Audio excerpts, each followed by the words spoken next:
మే 18 శనివారం, దశమి తిథి, ఉత్తరా నక్షత్రం. సాక్షాత్ లక్ష్మీ స్వరూపిణి, వైశ్యుల ఆరాధ్య దైవం శ్రీ వాసవి కన్యకా పరమేశ్వరి అమ్మవారి యొక్క పుట్టినరోజు. ఈ రోజున ఎక్కడైనా సరే శ్రీ కన్యకా పరమేశ్వరి అమ్మవారి ఆలయాలు ఉంటే భక్తులారా వెళ్ళండి, అమ్మవారిని దర్శించుకోండి. అక్కడ ఎన్నో పూజలు కూడా జరుగుతాయి, అభిషేకాలు కూడా. అమ్మవారికి అభిషేకం చేయించండి. వీలైతే కనుక అమ్మవారికి వస్త్రాన్ని సమర్పించండి. వస్త్రము ఈ వర్ణం అంటే ఈ రంగే సమర్పించాలా, ఆ రంగే సమర్పించాలా అనేది ఏమి లేదు. మీ మనస్ఫూర్తిగా మీరు సమర్పించినటువంటి వర్ణం ఏ రంగు చీరైనా సరే అమ్మవారు ఖచ్చితంగా తీసుకుంటుంది. ఈ రోజున వస్త్రాన్ని కట్టించండి, చక్కగా పూలమాలను సమర్పించండి, వీలైతే కుంకుమ అర్చన చేయించండి. ఇలా చేస్తే కనుక మీకు ధనధాన్యాలకు, సుఖ సంతోషాలకు లోటు అనేది అస్సలు కూడా ఉండదు. మనం ప్రాచీన కాలం నుంచి చూస్తే కనుక వైశ్యులు మంచి వ్యాపారస్తులు కదా.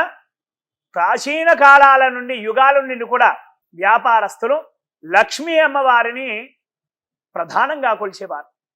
ఆ లక్ష్మీ అమ్మవారి యొక్క స్వరూపమే శ్రీ కన్యకా పరమేశ్వరి. ఈ రోజున అమ్మవారి యొక్క ఆరాధన అనంత కోటి పుణ్య ఫలితాలను కలిగిస్తుంది. అమ్మవారి యొక్క ఆరాధన వల్ల ధనధాన్యాలకు, సుఖ సంతోషాలకు లోటు అనేది అస్సలు కూడా ఉండదు. భక్తులారా, ఈరోజు అలాగే వీరబ్రహ్మేంద్ర స్వామి వారి యొక్క ఆరాధన కూడా ఎంతో విశేషమైనటువంటిది. మన భవిష్యత్తులో జరిగేటువంటి వింతలు, విశేషాలన్నీ కూడా పూసగుచ్చినట్టుగా చెప్పిన వారు మనకు వీరబ్రహ్మేంద్ర స్వామి వారు. ఈరోజు కూడా వీరబ్రహ్మేంద్ర స్వామి వారి యొక్క ఆరాధన కూడా ఎంతో విశేషమైనటువంటి. వారి యొక్క ఆరాధన వల్ల జరగబోయేటువంటి ఏవైనా కూడా సిక్స్త్ సెన్స్ అంటారు కదా, మనకి ఏదైనా ఇలా జరగబోతుంది అనేది కూడా మనకు ఆలోచన మనసులో తట్టాలి అంటే కనుక ఈరోజు వీరబ్రహ్మేంద్ర స్వామి వారి యొక్క ఆరాధన చేస్తే కనుక ఏదైనా మంచే కానీ చెడే కానీ జరగబోయేది మనకు భవిష్యత్ అనేది కూడా తెలుస్తుంది అన్నమాట. ఆయన అనుగ్రహం అలాంటిది. అలాగే ఈ రోజున వీరభద్రుడి యొక్క ఆరాధన కూడా ఎంతో విశేషమైనటువంటిది.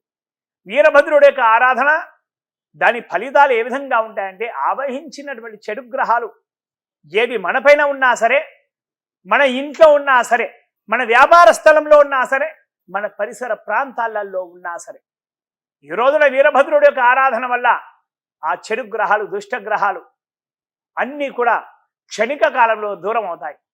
ఈరోజు వీరభద్రుడి యొక్క ఆరాధన ఖచ్చితంగా చేసుకోండి. సమీపంలో ఎక్కడ ఆలయం ఉన్నా కూడా వెళ్ళండి, స్వామి వారి యొక్క దర్శనం చేసుకోండి, సంపూర్ణ అనుగ్రహాన్ని పొందండి.